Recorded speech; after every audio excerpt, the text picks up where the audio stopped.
Hello, today is Thursday, April 7th, 2016, and I am your host, Sue Brown, and welcome to info2rail, your freight train to modern media. How y'all doing today?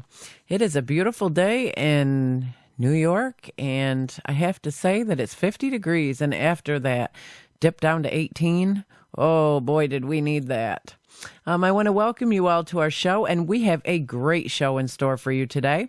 We're very fortunate to have psychic detective and author Nancy Meyer with us. I'm very excited about this. She is amazing. First, we're going to take a little glimpse into the missing persons files. Police in El Centro, California need your help to locate a 37-year-old Nancy Bromet, Bromet, of Sunrise, Florida, who reportedly went missing on November 20th, 2015 in Imperial County. Nancy had reportedly traveled to El Centro with her boyfriend, a long-haul truck driver, on November 19th. Bromet has been dropped off on November 20th in the 500 block of North Imperial Avenue, where she intended to do some shopping while her boyfriend completed his delivery. The two were to meet back at the location 2 hours later. However, Bromet failed to show and has not been seen since. Nancy is 5 foot 2 inches tall, 165 pounds. Anyone with any information on her location, please contact El Centro Police Department Detective Luis Hernandez at 760-337-4864 or call your local 911. The next one we have is a missing North Carolina girl, maybe in Texas. Julissa Garcia, age 16, was last seen in Hickory, North Carolina on September 4th, 2015. She may be in the company of an adult male. They may travel to Houston, Texas. Julissa may go by the nickname Julie. She is 5 foot tall, 120 pounds, has brown hair and brown eyes. Anyone with any information on her location, please contact the Catawba County Sheriff's Office at 828-464-3112 or call your local 911. I can't express enough to you guys, as I do on my show every time, how important it is to get these missing people out there. We need to be on the lookout for them. I know I have a lot of listeners from all around the world, and some of these people that are missing are right in your area. And I really urge you guys to take an extra look at the people around you. Just take that extra look. And if you see somebody that resembles the people that I've put out here, also on my website, I have a link that will take you in so you can look at other missing persons in your area as well. And I have their pictures of the ones that I put out each show on my internet or on my site as well. So please, guys, take the time. It'll only take a couple extra minutes of your time to take an extra look around. And even if you're wrong, take the time. If you see somebody that looks suspicious, or if you see somebody who looks familiar in one of these pictures, please take the time to call the authorities and at least have it checked out. You know what? Your tip can lead them home safely. And that is absolutely so important. As well as we need to educate our kids. I'm not going to be that parent who sits here and tells you how to raise your kids, because I'm not like that. I have 4 daughters of my own, and they are my life. Being a single mom is not an easy task, but it's a very rewarding one. And from my point of view, something that was the most important thing for me, for my 2 that are already grown and the 2 that are coming up now, is to be very, very clear and cautious on what your kids are doing on the internet. Because so many of these young teenage girls are, thinking that they're meeting a boy or whatever that is their age, or, they even know sometimes that they're older, but they don't know the danger it possesses when they actually come in contact with these people. They don't realize how fast their life can be gone. In the blink of an eye, your teenage daughter who is just sitting on the internet talking to one of these people can end up gone. In a way that you'll never see them again. So, you know what? I know that it upsets your kids when you get involved in what they're doing, and that's too bad, because you know what? Being a parent and taking that extra time could save your child's life. And when they're grown adults, they'll be thankful for that, and they'll be able to pass that down to their kids as well. So I think the number one thing that we have to start doing as a collective community is to start educating our children and really, really watch what our kids are doing on the internet. I know that you can't be there over their shoulders watching every second, but if they're educated enough and they have the rules of what they can and can't go on the internet and stuff, that really helps to keep our kids safe. So take the extra couple minutes to educate your kids, and also take the extra couple minutes every now and then to look over their shoulders and see exactly who it is they are talking to. Open communication is so important with your kids. They don't even have to know that you're being nosy or that you're, looking over what they're doing, just showing an interest in what they're doing on the internet. Just, socially, just, hey, who you talking to or what you doing can save a life.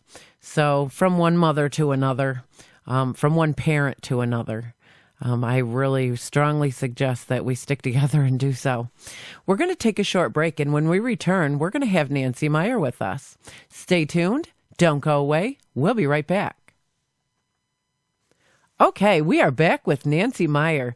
Nancy is an internationally known psychic detective. When she completes the work on 2 cases she's working on now, she will have assisted on 900 cases. Nancy appeared on Unsolved Mysteries, 48 Hours, Geraldo, FBI Psychics in Japan, Psychic Investigators, which is now available on Netflix, and that's my favorite show, and Psychic Detectives, which is my other favorite.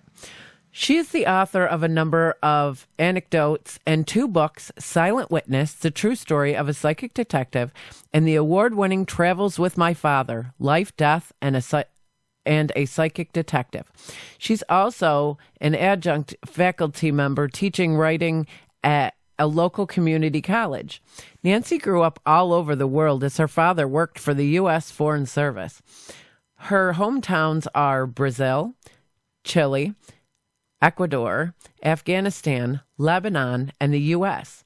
She now lives in Western PA with her fur baby, Herbie, a rescued black lab weighing 96 pounds, who is a comical dog, but also a very good watchdog. Hello, Nancy, and welcome to Info2rail, and thank you so much for being on the show. Well, thank you for having me. I'm really excited about this interview with you. I've watched you on different programs, Psychic Detective and such, and you are amazing. And could you take the time to tell our listeners about you and what you do and how you came about doing this? Well, it's the strangest way of getting into a career that anybody ever ran into. People found out what I could do with my psychic ability, and they started coming over. I lived in a college down, and my then husband was still working on his advanced degrees, and so people would stop by, but then they wouldn't go home. And I finally, I had 2 little babies to take care of. One of them didn't seem to sleep much at all. And I finally said, this is ridiculous. I'm going to have to set a limit on the time when people come, because they were keeping me up all night long, and I just decided to set up some hours and some limitations, and that's actually how my career got started. It was a very strange way to end up working. Is this something you were born with, this psychic ability? Yes, I have had this my entire life. I know some people have been struck by lightning or hit on the head or whatever, but I was this way for as long as I can remember. It just was a part of how I thought, and I really had no clue that everybody else could not do it until I was in my 20s, and people started reacting so strongly to what I could do, and I'm thinking, why are you reacting like this? Everybody does this. And they very quickly told me, no, that's not the way it works. So I really began to deal with my full psychic ability from realizing that other people couldn't do it and trying to understand how that could have happened. So when you are called in for a psychic case, to help solve a case, how is it you channel into the energy to kind of come in contact with this person? Well, most of the time when I start working on a police case, I ask for copies of photos of the crime scene, and then a map, mark on the map where they were a last valid sighting. Like if you have a suspect who's saying the person was somewhere, that's not a valid sighting. And mark on the map the last valid sighting that's known, where they lived, where they worked. And usually from the location of where a body was found, if I'm working with the police, I can get copies of the crime scene photos. Sometimes all that can be accessed are video of news stories that people recorded that show the scene at a distance. Sometimes that's all I have to work with. But I also ask for a photograph of the victim close to the time they disappeared. And that's the kind of stuff I work from. And from that, I can link minds with the victim, and then it starts to run. It's very much like watching a pretty badly edited movie, because the sound quality is never that good, and you're looking at things in pieces. There'll be a snippet of an image, and then a blank space, and then another snippet of an image and a blank space. And from that kind of visualization, I come up with a narrative of what I sense happened to the victim, whether or not they knew the person that attacked them, how well they knew them, how they connected to the victim. Sometimes that's very key. How did they choose the victim? It depends. I mean, each case is so very unique, but that's the basics of how I work. The one that stuck out to me that you had worked on was the elderly women were being assaulted. And that's the Homestead rapist case. That amazed me, because the information that you were able to come up with, and I think the thing that stood out to me the most was that, black leather hat, that you were so dominantly, you saw the hat. And the police artist that I was working with that time is quite talented. And we had worked together before, and he didn't want to put the hat on the drawing because that's kind of against police policy. And I said, no, this guy practically sleeps in this hat. We need the hat in the picture. So what he ended up doing to satisfy the police regulations, he drew a portrait of the man without the hat and a portrait of the man with the hat. But the day he was arrested, he had the hat on, and look, it was just, he himself is really proud of the work we did that day. Even though we had quite a polite but firm tussle over how to do it, it's just such a good likeness to the assailant that it's pretty remarkable work on his part and my part working together. It was definitely amazing. I'm very into the missing persons as well. If I hear that there's a missing person that's in my area, I'm somebody who will jump on a bus or however I can get there to help out in the search parties, because I cannot even imagine, somebody losing somebody that they love that close to them and not even having any idea what happened to them, if they're still with us or if they've passed or whatever. And so that's something I am very passionate about in my life as well. We have a case. I'm sorry, go ahead. We can all kind of imagine what that might be like. Suffering a family goes through long term, and never having an answer is pretty difficult to deal with. I myself could imagine, but at the same time, I think I'd lose my mind. There's one in Rochester that is kind of baffling everybody, and I sent that family your name and such because, this is something that's baffled everybody. That's Brittany Drexel. She, went on a summer vacation, spring break in South Carolina, and there's absolutely not even an indication that she exists at all. They found nothing not even a clue to where she could have gone. And that's the crazy thing, that the things that are happening, it seems like people are disappearing left and right, and there's just no trace. Well, I think that when you do this kind of work, you become more aware of how common it is and how extremely difficult it is to solve some of these cases. It requires a lot of determination, and it takes a lot of time, and unfortunately we have so much more violent crime now than we used to.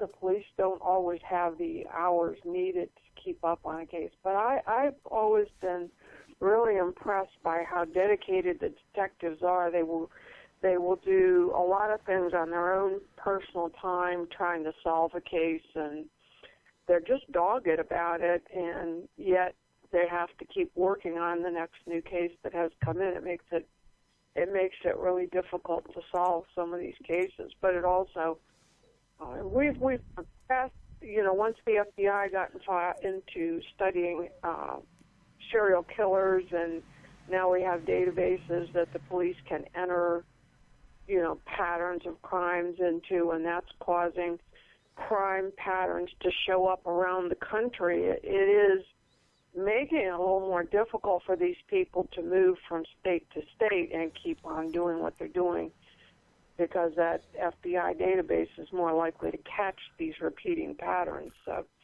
it's an interesting time to be in the field. How difficult is it for law enforcement to take a psychic seriously when it comes to trying to help solve a case?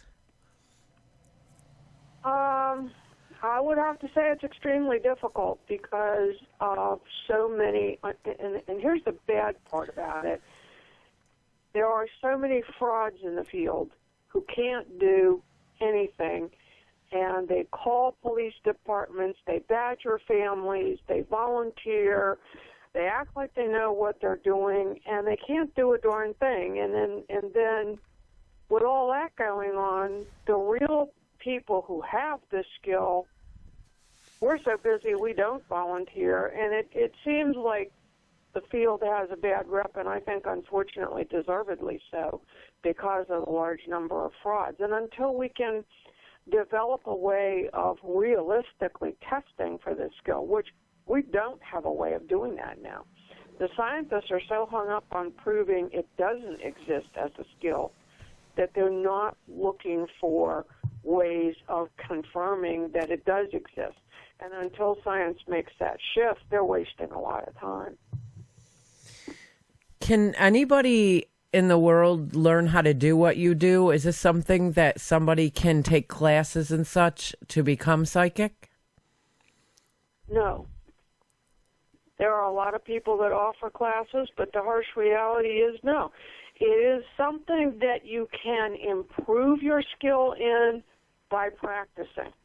That you can do. Learning to meditate will help you to contact the inner information that you get. But the real psychic is born that way or suffers a head injury, which can cause it to develop. It's been interesting to me that among the few psychics that I met as I've worked over the years who are legitimate, we all have learning disabilities. It's almost as if we developed this part of our brain to compensate for the learning disabled part of our brain. So in terms of a head injury, that actually makes sense. When your brain is not able to function fully the way it was designed, then you use your other senses. It would be like losing your eyesight, and developing more awareness of how your hearing can help you. It's that kind of a thing. But I really believe that the best of the best that I have worked with over the years, we were born this way. Wow. How many cases have you worked on in your career? Well, I have 2 cases that I'm working on at this point in time. When that work is completed, the number will be 900. Wow. So at this point in time, I not only have a lot of experience in terms of how to use the psychic ability, I've learned a lot forensically from the detectives that I've worked with. So it's kind of like a movie, you said, that plays in your head, but it's not clear? Oh, it's the worst editing job in the world. Wow. You know, now sometimes the ranges are easier and the editing quality is better, but it's bits and pieces, it's not sequential, and out of this myriad of images that wander in and out, you have to learn how to pick the strongest images and learn from those. And I think that's why a lot of people who may have some psychic ability fail when they try to do police work. It's more exacting, but the ability itself doesn't lend itself to that. You really have to work hard to make it give you enough detail for it to be worthwhile at all. So and I think a lot of people aren't. And I think the other thing that has really helped me, and I know this is kind of unique to me, I'm a very logical person as well as being very intuitive. And having the two parts of my brain work together has made me be able to figure out ways of doing things that are more logical. Most of the psychics that I've worked with, with the exception of Greta Alexander and Alex Tannis, unfortunately, both of them have passed, but with the exception of those two, most of the psychics that I've met who have skill are not logical. And having that logic ability at the same time makes you a better psychic. It really does. So do you have to actually have in your possession something that belonged to them or maybe a photograph of them? That's the best way to work a case. It gives me a point of reference, the date and time they were last seen, photographs of the crime scene are extremely helpful because it's the only place in reality where we know for sure that the criminal has been. And somehow the environment absorbs information. I believe that cells store information, and it seems to stay in an area over long periods of time. I worked a case 2 years ago of a lady that disappeared in the 1920s. And there was a very grainy photograph of her that was taken 2 weeks before she disappeared. And I was able to piece together for the family what happened, and they ended up being able to confirm it. That's 1920s. I mean, and they gave me photographs of the house that she had disappeared from.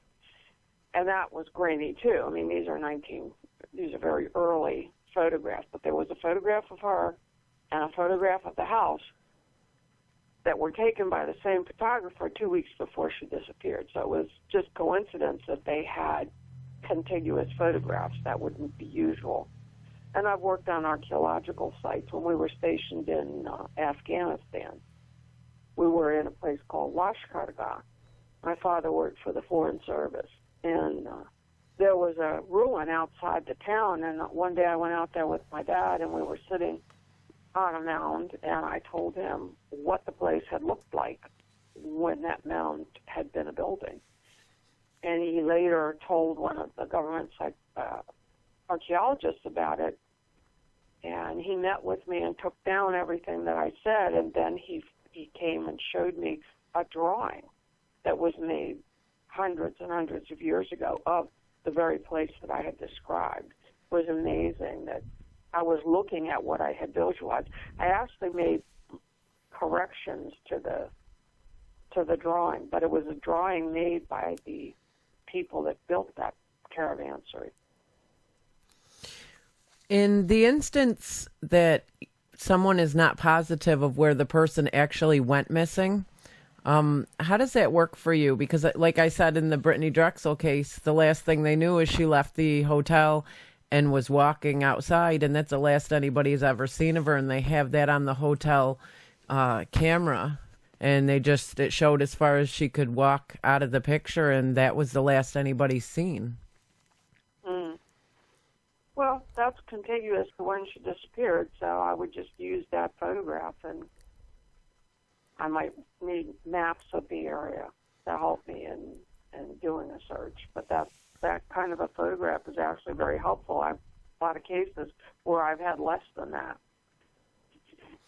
It's a crazy thing to me how somebody can just walk out into the night and just, I mean, nobody found any details of her at all. Not her cell phone, not even an inkling that she was even existed after that moment. And that's crazy to me. It's just, wow, how can somebody just disappear off the face of the earth? Yeah, it's more common than people realize it is. Well, I know that the big thing that people are not realizing is the drug trafficking is really big. And sometimes in those areas where people are on spring break and such, they pick these young girls like that. And a lot of these parents don't want to believe that that's a possibility, that their kids could be out there just being sold. Well, I actually have rarely encountered that as an answer. So I wouldn't say that's common. I won't say it doesn't happen, but that's not the usual explanation. Unfortunately, it's usually rape assaults where someone's killed that seems to be the most common answer. Yeah, I hear you there. I think one of the cases that I remember hunting for the child, I went out on a lot of searches for the little girl, was a girl in East Rochester, and she was just 4 years old, and she just went missing from out in front of her house. And that had to be probably one of the most devastating things to be a part of, was to, watch her mother suffer and, walk those yards and those streets and just looking for a little girl like that, and come to find out the neighbor guy ended up killing her right in the house next door. And that was probably that I was pregnant for that one with my first daughter, and it didn't stop me. We searched day and night for weeks and, didn't find anything out, but it's just such a devastating thing. And I think that hardest ones are the children. Those are always the hardest because they're so innocent, and often the people in proximity are responsible, but the parents often don't realize the child's being approached. Predators are very good at approaching children without being noticed, and I think it's wonderful that we have the Megan's Law websites now in states so that you get warned when you've got a predator that's living or moves in to your area. You can keep an eye out, but it is a very difficult part of it. I mean, it used to be children could go out and play, and you came back for lunch and you came back for dinner and you played outdoors the rest of the day. And I watch how my son and daughter-in-law have to watch out for my grandchildren, and I think, they don't have the freedom that I had as a child. You can't be out for hours without checking in because it's too risky. I think our internet has a lot to do with a lot of the problems that we encounter with missing teenagers these days, because these teenagers are not taught that just because you think you're talking to somebody on the other end of that internet does not mean that's who you're talking to. Well, they may be taught that. That doesn't mean that they believe it. Right. It's like there's that age range where they think they're immune to everything, and they don't realize that parents do know what they're talking about.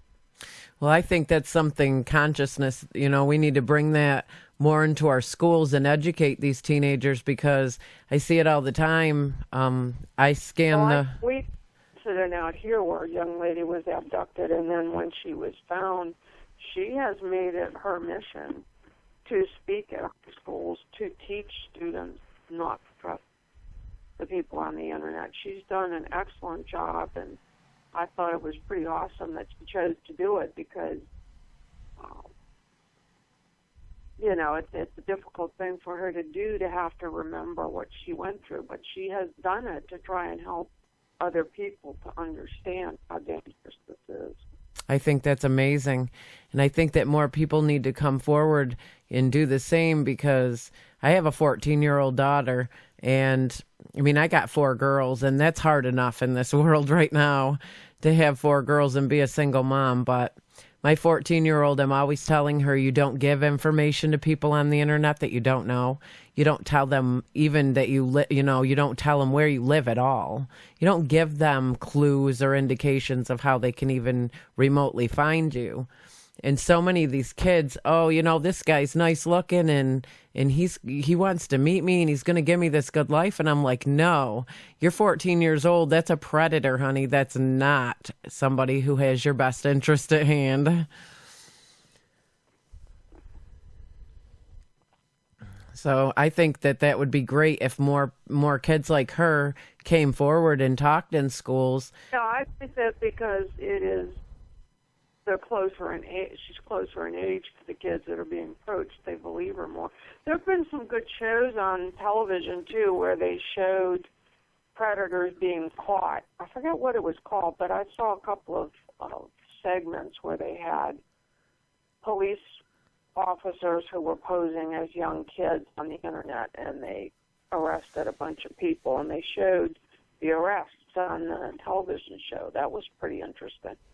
I haven't seen that show in a while, so I don't think it's still on, but it was interesting, and I remember I teach part-time at a community college, and I remember my students talking about that show. That's how I found out about it. So I think education is an important part of it, but it's kind of hard as a parent or grandparent. You want your grandchildren to be safe, but you also don't want them living in terror all the time, and it's very hard to get that balance right, where you have warned them enough so that they can be safe, but they're not terrified of everybody. That's true. That's understandable as well. I have a 21 and a 20-year-old, and they're very careful. They grew up in the age where they watch this, all of a sudden these teenagers around them, they're on the news every 5 minutes. There's another missing persons case that was their age. And, it puts a fear in these kids that I think that is well needed right now. Well, there's a lot going on Facebook. I know on my Facebook page I often see postings about a missing person, and I always will share that on my Facebook page, because the more eyes we have, I think the Amber Alert system has worked. Like, we had a baby that was stolen. Very naive parent was at the mall, and she allowed a complete stranger to hold her baby. Oh, my goodness. While handling a phone call and the other job. And the woman just walked off with a 9-month-old baby. That's horrible. And the Amber Alert system worked really well, and they got the baby back. But hopefully that mother will never be that. Occasionally I will be out and about, and I will see someone leave a young child in the car alone, unattended. When that parent comes back, they're going to find me standing there, having timed how long they were in the store, and explaining to them who I am, how many missing persons cases I deal with all the time, and that in the 20 minutes they were in that store, all of those children could have been kidnapped, because it only takes a minute and a half to 2 minutes to swipe a kid. That's all it takes. And I've had a number of parents almost collapse, realizing what a dumb thing they've done. But it's not like we're short of public service announcements telling people not to do that. But people keep making that mistake. They don't want to take the time to unload the kids and take them in with them. And now we have people swiping cars with sleeping babies in the back seats because parents have gone in to pick up food or something like that. That's just a mistake you cannot afford to make. That's true. I'm the same way. If somebody leaves a kid in the car, I will stand right there and, watch that car like a hawk until they come back. I could not even, in good conscience, I couldn't walk away without somebody supervising that baby or that child. That enrages me. I don't understand. Yeah. If you have a child, it takes 2 seconds of your time to unhook the car seat or take the baby out and just take them with you. Or leave the baby with a babysitter, run your errands, and then come back. Either way, you don't leave a child unattended in a car. It's an open invitation to have the car stolen and the child with it. I mean, I'm appalled that after all the publicity of these kind of cases, parents are still making that very foolish move and expect to find everything just fine when they get back. And yeah, maybe 9 or 10 times that will happen. But that one time it doesn't, your life is wrecked. I mean, here that woman handed her 9-month-old baby. Actually, I think it was a 7-week-old baby. It was a very young, it was fairly newborn. I was wondering why it was even at the mall, because with all the flu going around, you'd think that wouldn't be a good idea. But she just handed the baby to a stranger. I can't believe that. To learn how foolish that is. Yeah. My goodness, my kids didn't leave my side unless it was a family member or somebody I knew that well. You know, they didn't leave my arms, so I couldn't imagine that either. But, you know, it's like you said, I mean, I'm 45, so back in my day, we were so free to just, you know, like you said, we played outside all the time. And now the kids live on the internet a lot because it's hard for them to get outside and play because... Well, their parents don't have the time because most parents are working to sit out and supervise them, so they're not getting as much outdoor time. No wonder we have. But this is a safety issue. You can't let children be outside the way we were as children. It just can't happen. It isn't safe. It's very true. Well, what areas would you like to cover relative to my career? I am a published author as well. My most recent book, Travels with My Father, Life, Death, and a Psychic Detective, is available on Amazon, and it's available in ebook form as well as hardback. Can you tell us what that book is about?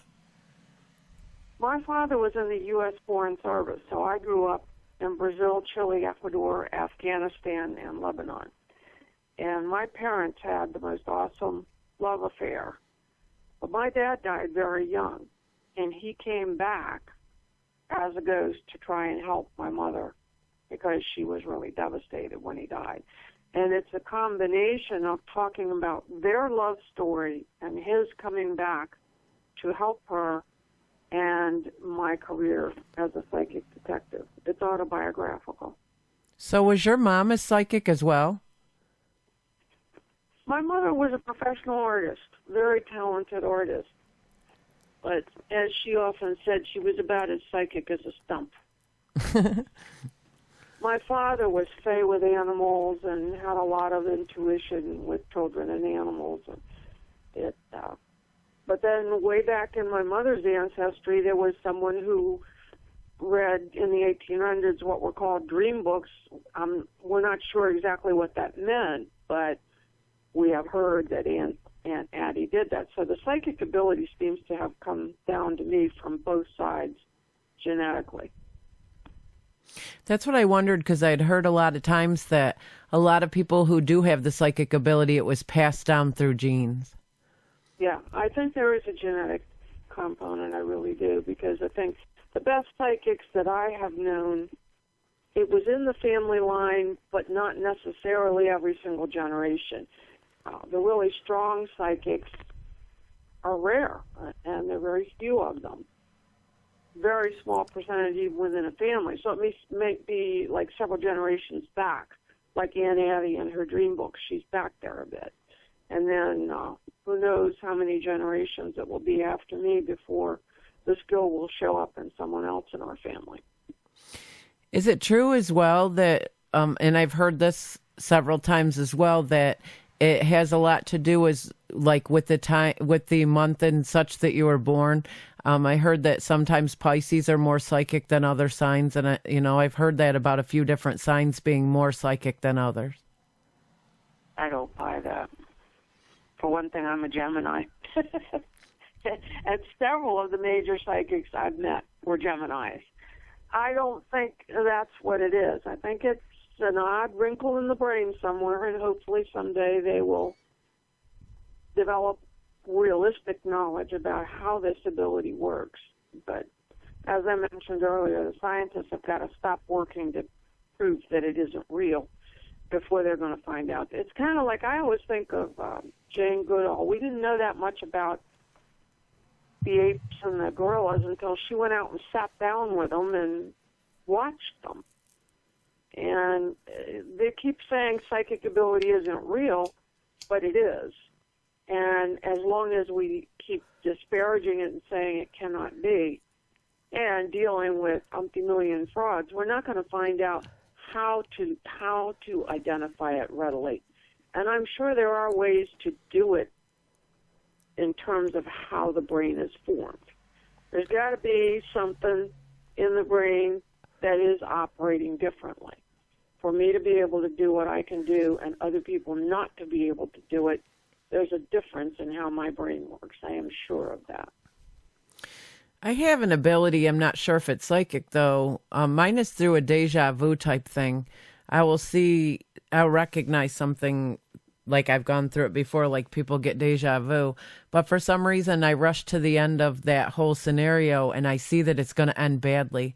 So it's kind of I feel like it's my, responsibility to stop that situation before that ending really does happen. And I've tested it many times. And when I do let things go and I already know the outcome, it always outcomes like that. But if I step in front of it and change the course of things, it doesn't end up happening. Is that a sort of psychic ability? Well, that sounds like precognition, where you are sensing the future. And the future isn't fixed. I mean, I've done readings. I did a reading for a lady I saw in a very dangerous situation driving, and I described it as precisely as I could because a gas tanker was going to run a red light and broadside her if she did not stop. So I told her what all the cars parked at the beginning of the lines at the traffic lights looked like in the hopes that she would remember that visual and not go into the intersection. And she did. She remembered that she shouldn't enter. She recognized the description I had given her and did not go into the intersection. And the guy behind her was a trucker. He was honking like mad because she was losing the light. But she stuck to her guns, and then the tanker ran the other red light, and then the guy came up and knocked on the window and said, "How did you know?" Wow. So she told him. Yeah, I think that it is an early warning system. It's used in basic tribes throughout history to find food and water. Where shall we hunt today? The shamans were the ones that figured that out. The shamans were the ones that found water. This is a skill that's been available to human beings for as long as there have been human beings. It's just called different things. I mean, it's a very useful skill when it's real and when it's applied appropriately. Well, my daughter was going to go with her friend, and it was really icy out. And for some reason, I was like, oh, my gosh, I've been here before. And I saw the father ended up going off the road and ended up in a ditch and stuff. And I told her, you're not going. And she got so mad at me. And I said, look, it's not going to end well. You're not going. And I said, I suggest you tell your friend and her father that, it's not a good idea to go. Well, they went anyway. I didn't let my daughter go, but the girl and her father had gone, and that same exact thing ended up happening in the same ditch that I saw it happening in and everything. And, that freaked me out. That was the first time it really happened to me, and that, like, right in front of my face like that, and it scared me. But I saw it, the exact ditch and everything where they ended up going off the road. I think a lot of people get wary of precognition because it seems like it brings you bad news. But it's really a warning. Like when children are very young, sometimes they will say to somebody, well, Aunt so-and-so is going to die. And then when Aunt so-and-so dies, the adults get mad at the child as if the child had something to do with it. And then the child shuts their abilities down. And people need to learn to understand when a little kid says somebody's going to die, that may be precognitive, but it is not in the control of the child, nor will the death occur because of what the child said. They just picked up the warning. And that's part of the psychic ability. A lot of people have turned off their abilities. I think the ability would be more common if people understood how to handle a psychic child better. Do you think that all children have that ability when they're little and they're taught to we shut it down as adults? I think a lot of children are very intuitive as children. For instance, you will get a very young child that will refuse to deal with a certain family member, not want anything to do with them. There's no logical explanation that the adults can see, but the child fears that one person. Do not force the child to interact with. They may be reacting to something that you can't sense that is wrong with that person.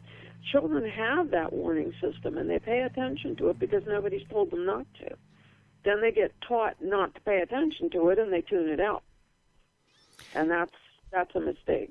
Children need to pay attention to their instincts. On a given day, a child might be in the front yard and suddenly feel they should go inside. If they've been taught to respond to their instincts, they might come inside and avoid a danger that would be there if they ignored their instincts. I believe that as well.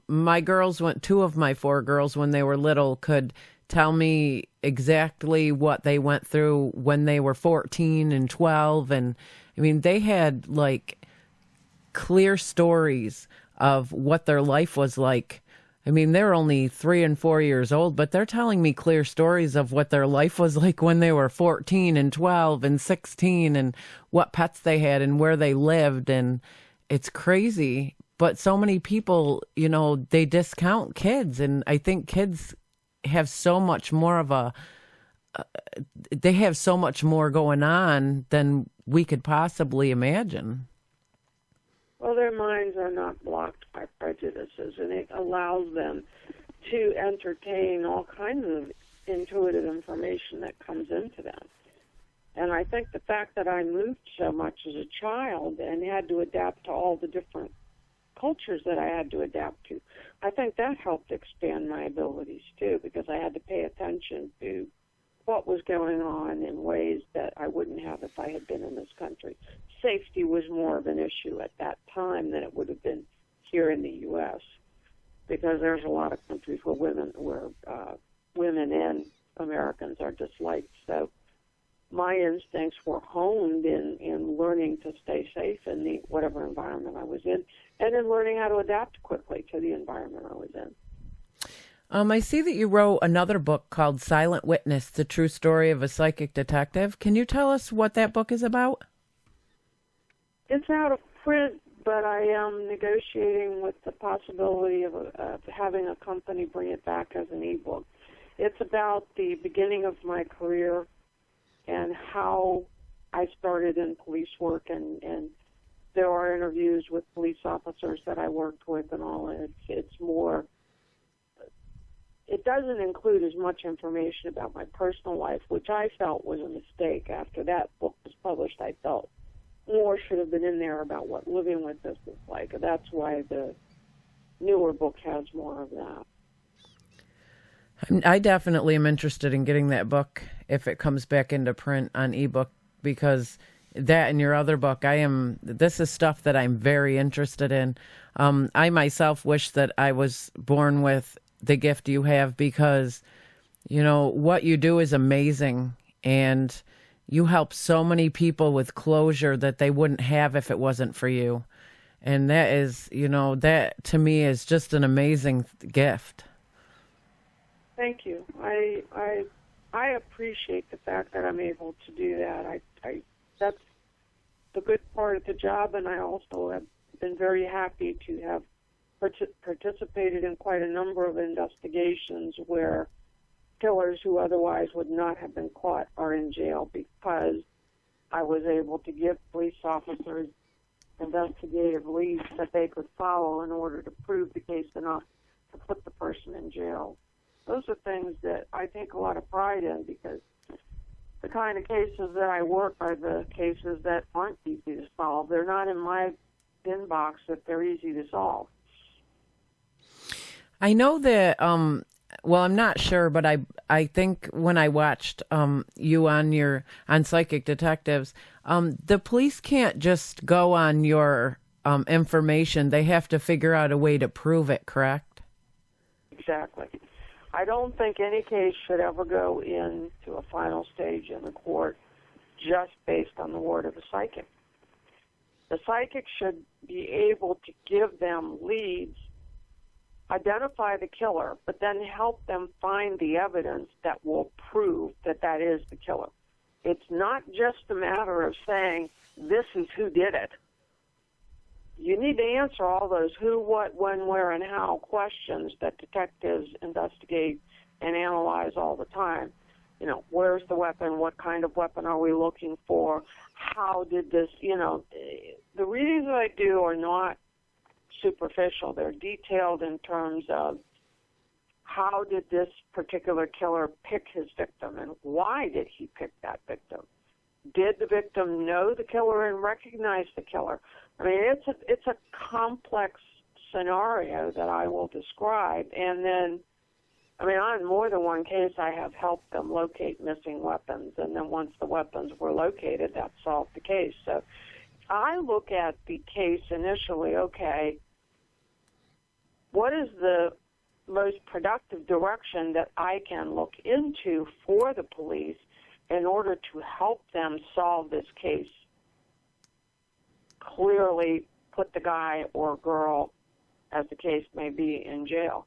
So I think that's the logical part of me that's been very helpful, that I look at the case from a detective's point of view. This is the information that we need to find, so let's work on that first and then go from there. I was working a case in Florida, and they were walking around the area where the child was, where the remains had been found, and I turned to the police officers and I said, was this a thorough terrain search done here? And they claimed that it was. And I said, well, you've got evidence there, and I pointed and told them how to get to it, and there's more evidence there, and there's more evidence there. That could not have been as thorough a terrain search as you thought it was. And they went out and found the child's purse. They also found the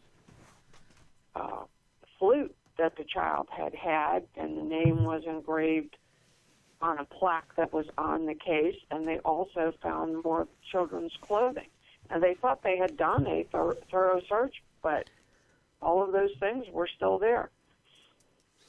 I think a big question is, when you're on a case like this, how does it affect you emotionally?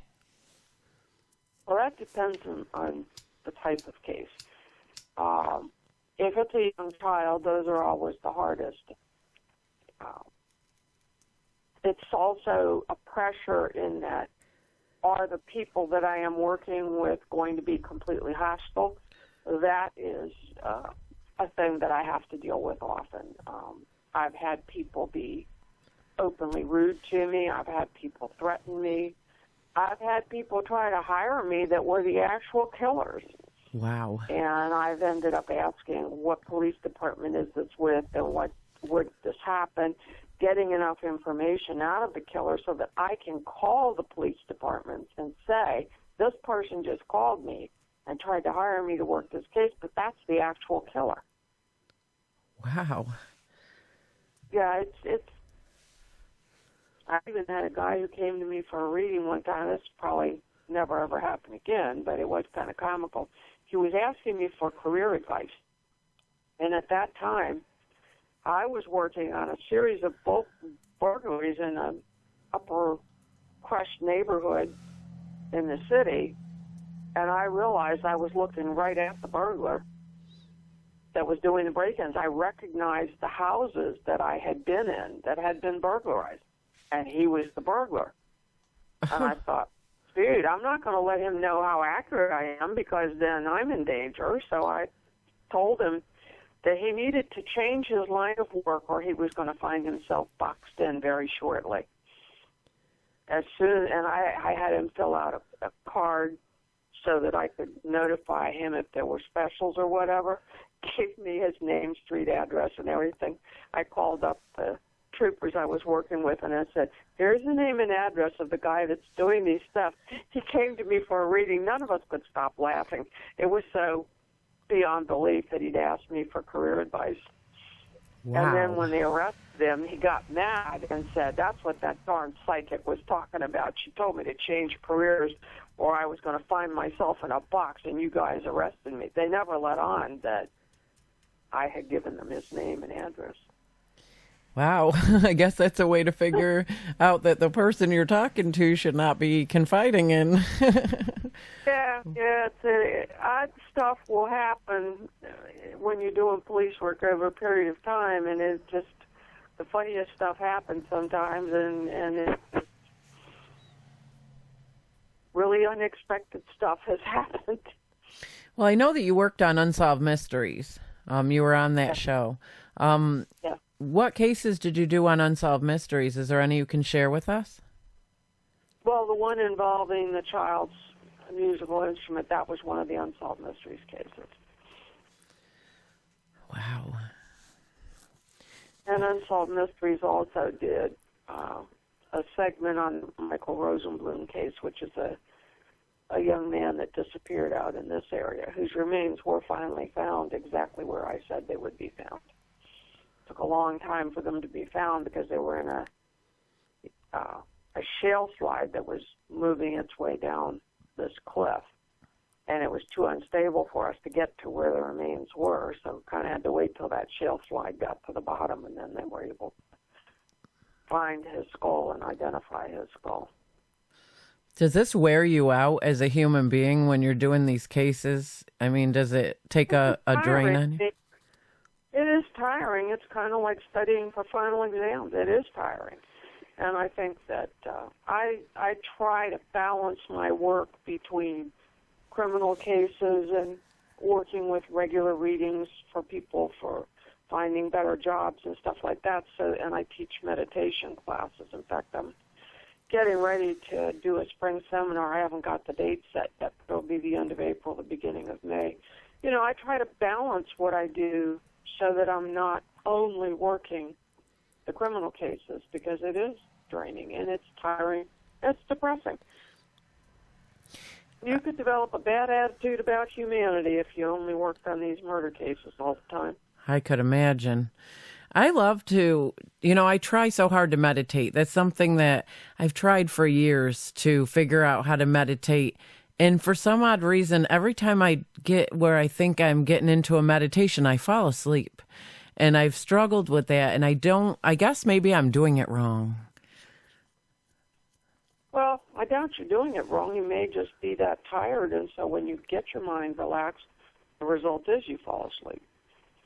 I had a student that came to my meditation classes in Delaware and brought his tape recorder because he came to me to solve a problem that he couldn't get, and he couldn't sleep. But he got great sleep when he was in my class. So he ran the recorder, and then at home, when he was trying to go to bed, he would run the recorder, and it corrected his inability to get to sleep. So he solved his problem. But I'm probably the only teacher in the world that, in that instance, didn't mind if his students slept through their class. Right. I don't know what it is. I try so hard to get into that meditation state. And for me, it's kind of a stress reliever. One of the problems, too, is most of the systems of meditation were designed for Eastern cultures. We have a very rapid-fire, go-get-'em kind of thought pattern. That's kind of the antithesis of the right state in order to meditate. And I developed a system that is for Westerners. I'm working on the book. My students have been badgering me for years to get me to write the book about how to meditate based on the system I've developed, because it works better for Westerners. So that I hope to sell and get out. That would be great. I'll definitely be watching for that, and I'll be buying that. Yeah. There's got to be a better way. For me, I had anxiety as a young adult, and I bought a book and I taught myself how to not have anxiety anymore by changing my thoughts. And I have now a 20-year-old who has high anxiety, so I'm trying to figure out how to tell her to meditate and how to change her thoughts, but it's different when you do it yourself than to try to tell somebody else how to do what you've done.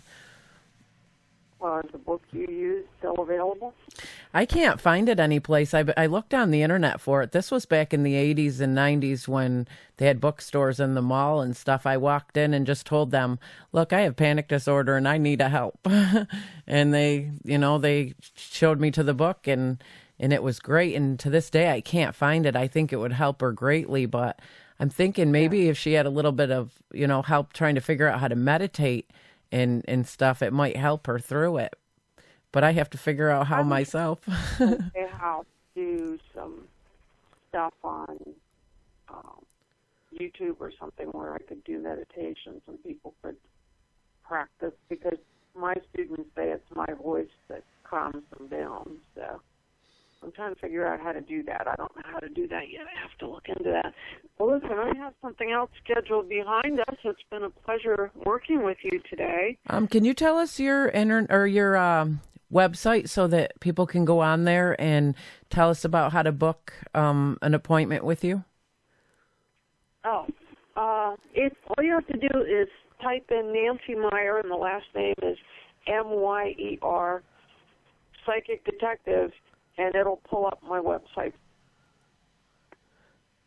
Okay, and so we can go right on there and set up. Type Nancy Meyer, Psychic Detective.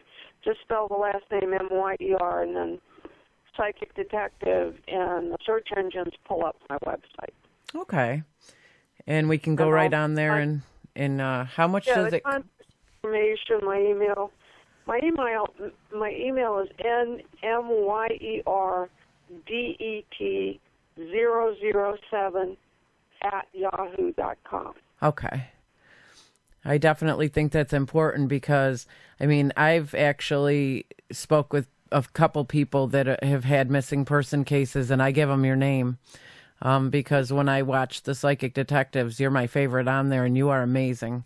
And I just want to I want to take the time to thank you so much for what you do, because you make so much of a difference in people's lives, and I just want you to know how appreciated you are. Well, thank you. Thank you very much. Well, thank you for taking the time. You, and have a good day. Thank you. You too. That was a great interview, you guys. I absolutely love that. Like you guys know, I'm so big into the missing persons thing, and to have a great psychic like her, a psychic detective like Nancy Meyer, come on, I feel very honored, and she is absolutely amazing. If anybody out there has a missing persons case and you'd like help with that, I really, really suggest that you go on her site. Type in Nancy Meyer, Meyer, and find her and get a hold of her. From everything that I've seen her on, she is absolutely amazing, and she is spot on accurate, and she has helped so many people. And, again, I want to thank her for her time and all the rest of the psychic detectives that take their time to, help out those of you and those of us with missing persons, because I can't even imagine the devastation, but to, bring justice for your missing ones and stuff is so important. So definitely, look her up, Nancy Meyer, Meyer, and get a hold of her. You'll be amazed. All right. Well, that's all we have time for today. We post our shows on YouTube, and if you want to know more about our guests and upcoming shows, please visit our info2rail webpage. Just Google info2rail and click on our Google Sites page. On there, it has all our upcoming guests, and our YouTube page has all of our past shows. I want to thank each and every one of you very much for joining us here at Info2rail. As I tell you guys every week, I would not be able to do what I love so much to do, and that's to be able to talk with these amazing guests and be able to bring that information to you guys, my amazing listeners. And I just want to take the time to extend a very big thank you to my guests and you guys that make this happen, because you are all amazing. I hope to see you here each and every week. I try to bring at least one show out a week, and sometimes, people get a little bit busy or we get backed up. So sometimes you have two shows in 1 week and we skip a week, but I'm doing my best. But anyways, I hope to see you guys here in each and every week. May God bless you and keep you, and may his face shine upon you in these uncertain times. We'll see you soon.